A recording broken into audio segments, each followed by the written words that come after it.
Hello guys, இதுதான் கடைசி video. அவ்வளோதான், இதோட முடிஞ்சுச்சு. இவ்வளோ ஷார்ட்ஸ் போடுற மாதிரி இருந்துச்சுன்னா அதுக்கு நான் ஃபுல் வீடியோவே எடுத்திருப்பேன்.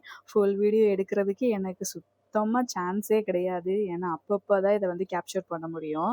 சரி, எப்படியோ வந்து ஃபைனல் டச்சுக்கு வந்தாச்சுல்ல. நீங்களும் வந்து என்னோட எல்லா ஷார்ட்ஸையும் பார்த்துக்கிட்டு தான் இருக்கீங்க.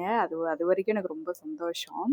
கேக் கட்டிங்லாம் முடிஞ்சக்கப்புறம் வெளியே போகலான்னு பார்த்தா மழை ஆனால் நின்றுச்சு. ஆனால் ரொம்ப ரோடெல்லாம் தண்ணியாவது ஒரு மாதிரி சொதன்னு இருந்துச்சு. அதுக்கப்புறம் கிளம்பி வந்துட்டோம். வந்த உடனே கேஎஃப்சிக்கு தான் வந்தோம். கேஎஃப்சியில் ஆர்டரை போட்டு நானும் பாப்பாவும் உட்காந்துட்டு இருந்தோம். என் ஹஸ்பண்ட் வந்து வாங்க போயிட்டாங்க. அது வரைக்கும் சும்மாவே இருப்பான்னு சொல்லிட்டு நானும் பாப்பாவும் கிஸ் பண்ணி விளாண்டுக்கிட்டு இருந்தோம். ரொம்ப நாள் ஆச்சு கேஎஃப்சி சாப்பிட்டு. எனக்கு ரொம்ப பிடிக்கும். அது வாங்கினோடனே நான் தான் ஃபஸ்ட்டு போய்ட்டு அடித்தேன். என் ஹஸ்பண்ட் அந்த பக்கம் உட்காந்துருந்து எனக்கு ஏதாவது மிச்சம் கிடைக்குமோ அப்படின்னு சொல்லி கிண்டல் பண்ணிக்கிட்டே இருந்தாங்க. அப்புறம் பாப்பாவுக்கு வந்து ஃப்ரெஞ்ச் ஃப்ரைஸ் தான் வாங்கியிருந்தோம். பாப்பா அதை வந்து சாப்பிட்டுட்டு இருந்தா. ஆனாலும் வந்து தூக்க கலக்கத்தில் தான் இருந்தா. ஏன்னா நாங்கள் கரெக்டாக ரெஸ்டாரண்ட்டுக்கு வரும்போது கரெக்டாக மணி 12:30 இருக்கும். அதனால் அவள் வந்து நல்லா தூக்கத்தில் தான் இருந்தா. அதுக்கப்புறம் வந்து பாசமலை வந்து இன்றைக்கி அப்பா பக்கம் போயிடுச்சு. அப்பாவுக்கு தான் வந்து ஊட்டிகிட்டு இருந்தா. அப்பா வந்து எனக்கு வேணான்னு சொல்லவும் என் மகன் எனக்கு திருப்பி ஊட்ட ஆரம்பிச்சிட்டா.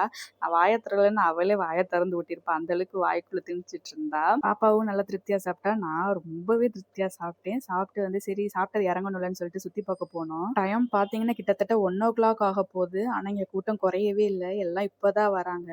எனக்கு இது பழகிருச்சு. ஆனால் ஃபஸ்ட் டைம் பார்க்கும்போது ரொம்ப ஆச்சரியமாக இருக்கும். அப்புறம் பழகிருச்சு. அதுக்கப்புறம் நாங்களும் வெளியே வந்து 2, 3 ஃபோட்டோஸ்லாம் எடுத்துக்கிட்டு இருந்தோம். எடுத்துகிட்டு அதுக்கப்புறம் அங்கே நிறையா இதெல்லாம் போட்டிருந்தாங்க, ஸ்டால் போட்டிருந்தாங்க. அந்த ஸ்டாலெல்லாம் சுற்றி பார்த்துட்டு அப்படியே நாங்களும் வந்து கிளம்பிட்டோம். அவ்வளோதான், அன்னைக்கு எங்களோட வெட்டிங் டே இப்படி தான் போச்சு.